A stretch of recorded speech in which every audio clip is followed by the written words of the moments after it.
The 2021 P4G Seoul Summit will be taking place this weekend, a platform to foster partnerships between governments, private businesses and civil society to address climate change, inclusive green growth and sustainable development. With a dozen heads of state attending the virtual conference, along with leaders from business and non-governmental sectors, P4G Seoul is one of the three major international conferences on the environment this year. Held after the Leaders' Summit on Climate hosted by US President Joe Biden in April, it's expected to serve as a stepping stone for the 26th UN Climate Change Conference of the Parties, or COP26 rather, which will be held in November of this year in Glasgow.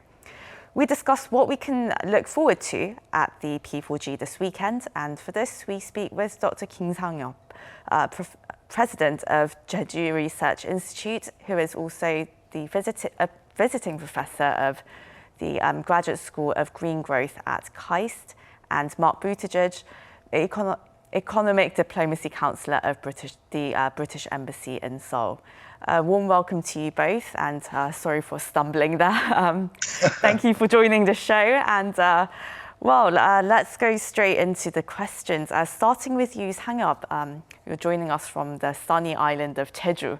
Now, what is the significance of holding this P4G meeting, which is, of course, being hosted by South Korea? What is the importance of partnerships at this point? Okay, well, first of all, I'd like to express my deep gratitude for inviting me to this important interview about the P4G. Well, I think at least there are three important aspects of hosting P4G here in Seoul, Korea. Firstly,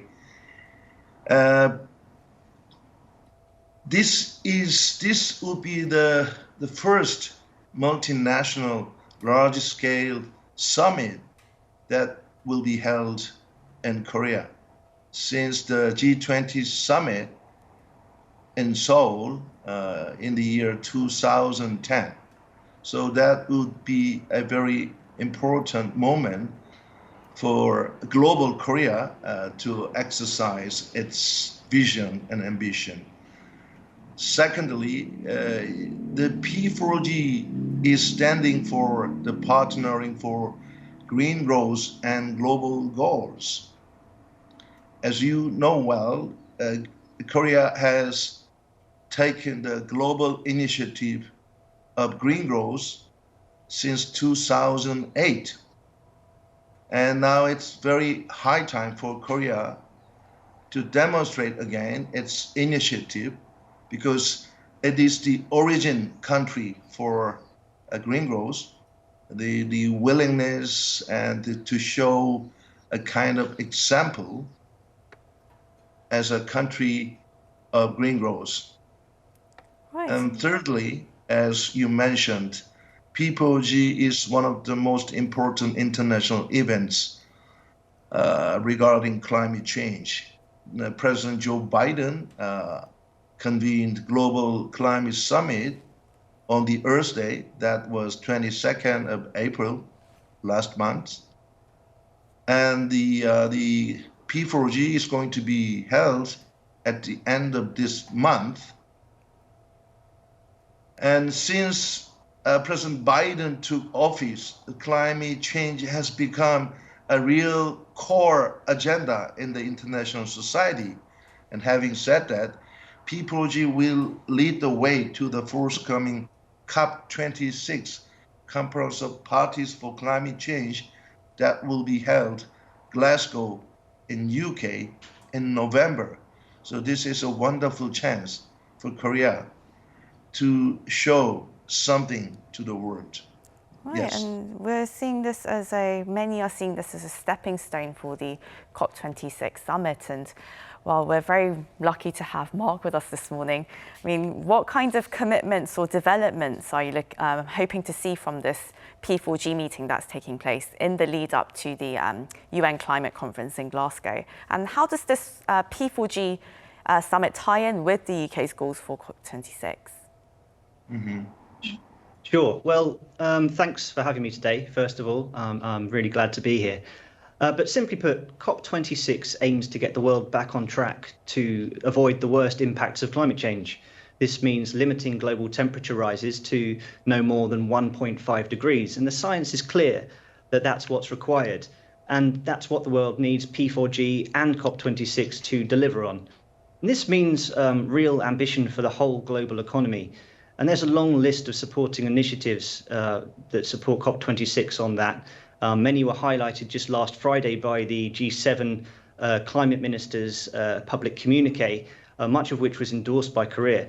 But broadly, they fall into four main buckets of initiatives. The first one is about securing net zero by the middle of the century. It's great that at the moment, about 70% of the global economy is now covered by a net zero pledge, and that's fantastic. But we need to make sure that there are stepping stones, as you mentioned, on the way to achieving net zero. Things like 2030 nationally determined contribution targets are important, as are early coal phase-out dates, investment plans for renewables, and phase-out dates for the internal combustion engine, for example. The second bucket of things is really about preparing communities to adapt to climate change and to protect natural habitats. We must really put nature and biodiversity at the heart of the discussion. The third group is about mobilizing finance. Both public and private sector finance will be crucial if we are to deliver on this transition. And we need to do more to realize the pledge made at Paris to give $100 billion to support the developing world on this journey. But finally, the fourth bucket is that we must find new ways to work together. Public-private partnerships, consumer-supplier dialogues, new innovative ways of approaching the conversation that really mean that we share information better. And I think P4G is broadly well aligned with this whole agenda. It has a particular emphasis on public-private partnerships, which is very good. And we hope it can meaningfully contribute to raising global ambition. And finally, I think it's great that it's happening here in Korea too. I mean, Korea's recent net zero 2050 pledge, its commitment to end future overseas coal investments, and recent plans for a more ambitious NDC to come this year are ambitious steps that we hope Korea can continue to build on the road to COP26. And Sang-hyup, as you mentioned, Korea did receive a lot of attention in the late 2000s during the Lee Myung-bak administration for its green growth initiative. So you spoke about how significant this hosting of the P4G is for the country. But what kind of examples do you expect South Korea to be sharing at the P4G meeting? Well, by the way, thank you for your mention about the role of former President Lee Myung-bak in setting the global agenda, the green growth, because I was one of the people behind the scene. Well, the role Korea needs to play is clearly stated in the joint statement between the two summits, President Moon Jae-in and President Joe Biden. Korea absolutely needs to contribute to enhanced global climate ambition by enhancing its NDC, respectively and voluntarily. Last May, John Kerry, the special envoy for climate change by President Joe, visited Korea, and he delivered, to my knowledge, 3 messages to the presidential office. One is, as I mentioned, Korea needs to enhance its NDC, nationally determined contributions. In other words, needs to cut more greenhouse gas emission than before. Secondly, Korea needs to stop coal financing, and that's what the presidential office decided to do so, and that was reflected in the joint statement, and that is a great example. Thirdly, Korea needs to phase out coal-fired power plants as soon as possible and as much as possible. And those are the things that need to be shown in hosting the P4G in Korea. And also, this is about partnership. This is about partnership between private and public sectors, and this is also partnership among the participating countries. And the P4G is originated from the Green Growth Alliance between the two middle countries, which is Denmark and Korea. And hosting this P4G and having about 40 countries heads together, we need to expand that kind of green alliance or green partnership, not just national level, but also subnational level. Yeah, I need to see the expansion of green partnership. Right, so you're really trying to make that partnership work across all sectors of society. Sure. And well, Mark, the UK, it became the first major country in the world to pass a net zero emissions law in 2019. So how has your country been strengthening partnerships with industry and academia to really foster climate innovation? Sure. So the law you mentioned is the Climate Change Act, which we actually brought in 2008, and we upgraded it in 2019 to move its 80% emissions reduction target up to net zero based on 1990 levels.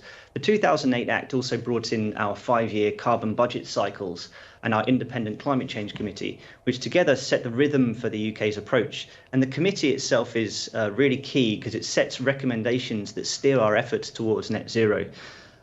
Government then tries to focus those further on innovation through, for example, just recently our 10-point plan for net zero, which again, for example, states that by 2030, we want to generate more offshore wind power than is necessary to supply all UK homes today. And these long-term steers have been essential in strengthening and building the innovative new partnerships that are needed to deliver them. Government also supports this more directly through initiatives like the catapults you mentioned. These are 9 physical and virtual hubs that bring together industry and academic partners to help transition high quality early university research through to commercial application. They connect multiple sectors essentially to face common challenges. For example, how to make effective use of floating offshore wind. They align closely with our funding agencies too to make sure that the money flows in the right direction towards the right kinds of innovation that we need for net zero. Indeed, some of these catapults are active here in South Korea. Long-term clarity of purpose and encouraging a cross-sector approach has really worked for the UK so far. It's supported us in cutting our emissions already by about 45%. It's helped us become the largest producer of offshore wind in the world, offshore wind power. And it's also helped us cut coal from 42% in 2012 to just 2% now. And that will be completely gone by 2024. Basically, we've tried to foster the kind of innovation you mentioned through a long-term evidence-based strategy and to provide clear support mechanisms. And of course, Sang-hyup, technology. Well, I must mention one thing. Well, UK is definitely leading the world by example. It's a really successful case to show how to decarbonize your economy, your energy system. And I learned a lot from the UK case. And I also want to express my thankfulness for the role UK played when Korea tried to host the headquarters of GCF, Green Climate Fund, here in Korea. And having said that, we need to mobilize the climate financial resources and commitment as much as possible in hosting the P4G. You know, GCF needs to play a much bigger role in supporting the low carbon transition of developing countries. To do that, we need more money. And thankfully, UK committed more contribution. And I hope UK is going to resume its commitment, its contribution to the GCF. That's what we need to have, Right, not for Korea, but for the world. Of course, financing is such an important part of the Sure. Paris Agreement, as well as this P4G meeting that's coming up, because it's what really drives these innovations and enables them in a way. And Mark, what do you think are some areas of technology that South Korea and the UK could really cooperate in? Sure. I mean, firstly, it's a great question. It's important to state that the technology we need to fight climate change is largely already here. and we can make quite good progress on cutting emissions, really good progress on cutting emissions now, but there are definitely areas where more innovation is needed, particularly in high emission sectors like shipping, aviation and steel, for example. And I think the UK and Korea are really well placed to collaborate in these areas. I mean, we already are in a lot of places. For example, hydrogen tie-ups exist already between UK fuel cell companies and big Korean industry. Our offshore wind, so offshore renewable energy catapult, which we mentioned earlier on, is working with Gunsan on their offshore wind plans. And our high value manufacturing catapult is working in Ulsan, talking about manufacturing research relating to hydrogen storage and shipping. I think battery technology is also very exciting. Big Korean companies are making huge strides in the area. But the UK also has the Faraday Institute, which is a world-leading university research program from which a lot of innovation is springing and new companies like Britvolt are emerging. It's an exciting area where I think a lot of collaboration can continue. And I think collaboration really will be crucial if we're to achieve the things we want to achieve. I mean, in the UK, for example, we have huge already installed offshore wind capacity, and we've learned a lot of lessons from this, which we need to share, particularly with countries like Korea who are embarking on offshore wind plans. The whole supply chain, for example, needs to be consistent with net zero. It's not just the turbine. And if you get that right, we've found that up to 2/3 of the economic benefits of these things can actually come from the supply chain outside of the turbine. You know, sharing these lessons are important. Generally speaking, I think the more climate tech innovation, the better. If we keep improving the technology, it will become more efficient and therefore more widely adopted. It'll drive down prices internationally, and that will really ensure that we have a truly global rollout of this important technology.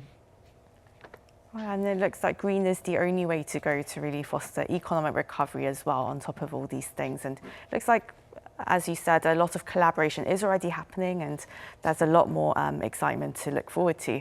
But I'm afraid this is where we'll have to wrap up the interview today as we're out of time. May I add something on it? Because the green technology is so important in making green and growth go together. Well, as mentioned, battery will be the one of the most important areas for mutual collaboration on green technology. And I like to mention the importance of smart grid or interactive power grid, as Korea has developed ICT technology in a very sophisticated manner.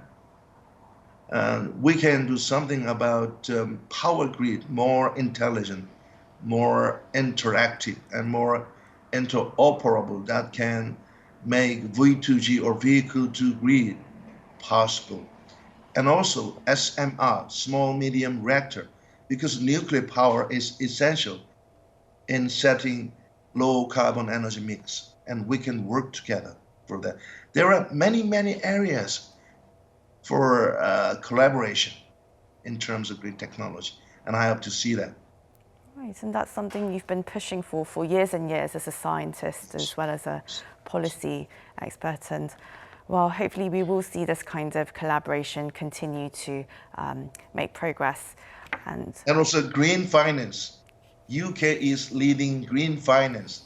That's the thing we need to learn. Sorry for the intervention. Oh, no problem at all. And well, yes, so many examples that we can learn from, and hopefully we'll see these examples being shared at P4G and at COP26 as well, and see our leaders collaborate. Well, this is where we'll have to wrap up the interview today, I'm afraid. That was Dr. Sang-hyup, President of Jeju Research Institute, and Mark Buttigieg, Economic Diplomacy Councillor of the British Embassy in Seoul. Thank you both so much for your time. Thank you so much for the invitation. Thank you. And to our viewers, as always, thank you very much for watching.